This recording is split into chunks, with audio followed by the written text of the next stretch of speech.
തെളിഞ്ഞതിന് ശേഷം അവരെ അറസ്റ്റ് ചെയ്താൽ പല ഡീലേഴ്സിനെയും പൊക്കാമെന്നും ഞാൻ അപേക്ഷിക്കുന്നു.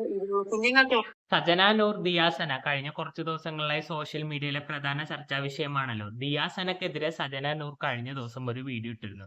അത് രമേശ് ചെന്നിത്തലക്കും VD സതീശനും DGPയോടും അഭ്യർത്ഥിച്ചു കൊണ്ടുള്ള വീഡിയോ ആണ്. അതായത് ഓപ്പറേഷൻ തുഫാൻ ഉൾപ്പെടുത്തി പരിശോധിച്ചാൽ കേരളത്തിലെ നമ്പർ 1 ഡ്രഗ് ഡീലറായ ദിയാസനെ പിടിക്കുന്നതിലൂടെ വലിയൊരു മയക്കുമരുന്ന് കണ്ണിയെ തന്നെ പിടിക്കാൻ സാധിക്കുമെന്നാണ് ആ വീഡിയോയിൽ പറഞ്ഞത്. എന്തായാലും നമുക്ക് ആ വീഡിയോയുടെ ചെറിയ ഭാഗം ഒന്ന് കണ്ടു നോക്കാം. കേരളത്തിലെ നമ്പർ 1 വനിതാ ഡീലറായ ദിയാസനക്കെതിരെ ഒരു പരാതി നൽകിയിട്ടുണ്ടായിരുന്നു. നാളിതുവരെ അതിനൊരു തീരുമാനമായിട്ടില്ല. അവരെ ചെക്ക് ചെയ്യണമെന്ന് അപേക്ഷിക്കുകയാണ് സർ. കേട്ടില്ലേ, ദിയാസന ഒരു MDMA യൂസർ ആണെന്നും ഡ്രഗ്സ് കാരിയർ ആണെന്ന രീതിയിൽ ഒരുപാട് വാദങ്ങൾ സജന ഉന്നയിച്ചിരുന്നു. ഫെബ്രുവരി 15-ന് സജനയുടെ വീട്ടിലേക്ക് ദിയാസന ഫ്രണ്ടിനെ കൂട്ടി വന്നുവെന്നും അവിടെ MDMA ഉപയോഗിച്ചത് തന്റെ കണ്ണുകൊണ്ട് കണ്ടു എന്നൊക്കെ സജന പറയുന്നുണ്ടായിരുന്നു. എന്തായാലും നമുക്ക് അതിന്റെ ചെറിയ ഭാഗം കൂടി ഒന്ന് കണ്ടു നോക്കാം. ഫെബ്രുവരി 15-ന് കുറച്ച് ഫ്രണ്ട്സുമായിട്ട് വന്നപ്പോൾ ദിയാസനയും ഒരു പയ്യനും കൂടി ഈ MDMA യൂസ് ചെയ്തത് എന്റെ കണ്ണുകൊണ്ട് കണ്ടതും.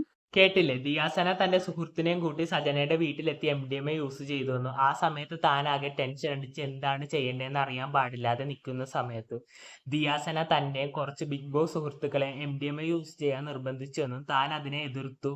ആ ദിവസം അങ്ങനെ കടന്നുപോയി. പക്ഷെ അടുത്ത ദിവസം ദിയാസന തന്റെ ഫ്രണ്ടിനെയും കൂട്ടി സജനയുടെ വീട്ടിൽ വരുന്നു എന്ന് പറഞ്ഞപ്പോൾ സജന അതിനെ എതിർത്തു.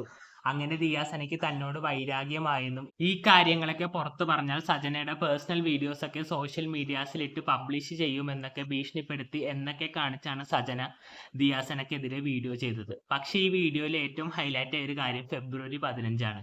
അതിനെതിരെ നമ്മുടെ ദിയാസന റിയാക്ഷൻ വീഡിയോയുമായി രംഗത്ത് വന്നിട്ടുണ്ട്. എന്തായാലും നമുക്ക് അതിന്റെ ചെറിയ ഭാഗം ഒന്ന് കണ്ടു നോക്കാം.